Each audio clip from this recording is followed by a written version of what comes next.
ভূমিকম্পের পর নরসিংদী জেলা থেকে সবশেষ পরিস্থিতি জানাতে সরাসরি যুক্ত হচ্ছেন সহকর্মী রাকিবুল ইসলাম।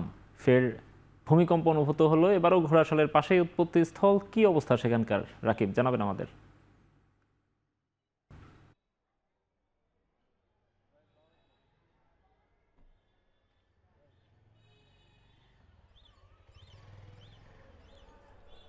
কিছুক্ষণ আগে ঠিক আগের ৩ বারের মতো নরসিংদী কিন্তু আবারও কেঁপে ওঠে। নরসিংদী শহর, পার্শ্ববর্তী এলাকা, মাধবদী সহ পুরো জনপদ কিন্তু আবার কেঁপে ওঠে। সে সাথে পুরো জনপদে আতঙ্ক ভর করে সেই পুরনো আতঙ্ক। গত শুক্রবার নরসিংদীতে ভয়াবহ ভূমিকম্প হয় এবং সেটির মাত্রা ছিল ৫.৭ এবং তার পরদিন শনিবার সকাল এবং সন্ধ্যায় ২ দফায় কিন্তু আবারও ভূমিকম্প হয়।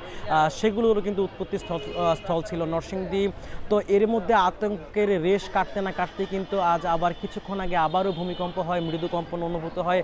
যদিও আসলে এখনো পর্যন্ত একেবারেই স্পষ্ট করে বলা যাচ্ছে না যে ভূমিকম্পের উৎপত্তিস্থল কোথায়। তবে বলা হচ্ছে বা প্রাথমিকভাবে আমরা এই পর্যন্ত যা জানতে পেরেছি, ভূমিকম্পের উৎপত্তিস্থল নরসিংদী এবং গাজীপুরের মাঝামাঝি কোনো একটা স্থানে, সেটি ঘোড়াশাল হতে পারে কিংবা গাজীপুরের কালীগঞ্জ হতে পারে। বেশ কয়েকটি জায়গায় গাজীপুরের কালীগঞ্জের কথা উল্লেখ করা হয়েছে। এবং আজকের যে মৃদু ভূমিকম্প, এটির মাত্রা ছিল রিক্টার স্কেলে ৩.৬। আমি বেশ কয়েকজনের সাথে কথা বলেছি, পথচারীর সাথে কথা বলেছি, আবাসিক এলাকার বাসিন্দাদের সাথে কথা বলেছি। তারা যেমনটি বলছিলেন যে গত ৪-৫ দিন আগের ভূমিকম্পের পর থেকেই সাধারণ মানুষ বেশ উদ্বেগের মধ্যে ছিল। তো এবারও সামান্য কম্পন অনুভূত হতে না হতেই সকলের মধ্যে আতঙ্ক ছড়িয়ে পড়ে। বিশেষ করে যেহেতু নরসিংদী শহর শিক্ষার নগরী, এখানে বিভিন্ন সরকারি বেসরকারি স্কুল কলেজের ছাত্রাবাস রয়েছে। সেখানকার শিক্ষার্থীদের সাথে আমি মুঠোফোনে কিছুক্ষণ আগেই কথা বলেছি।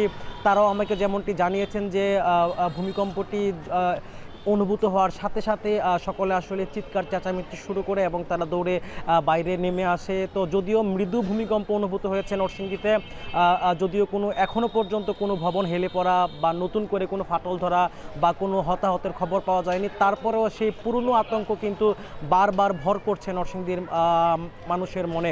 তো এছাড়া নরসিংদী এই মুহূর্তে আমি যেখানে দাঁড়িয়ে রয়েছি, নরসিংদী উপজেলা মোড় এলাকায়, এই এলাকাতেও কিন্তু বেশ থমথমে পরিস্থিতি বিরাজ করছে। জনমানব অনেকেই নিজ বাসস্থান ছেড়ে রাস্তায় নেমে এসেছে। আমরা তাদের সাথে কথা বলেছি।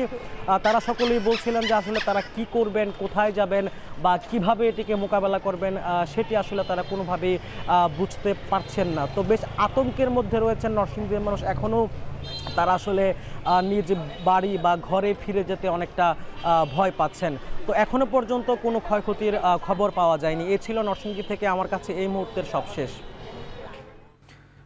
ভূমিকম্পের পর নরসিংদীর খবরাখবর জানাচ্ছিলেন সহকর্মী রাকিবুল ইসলাম।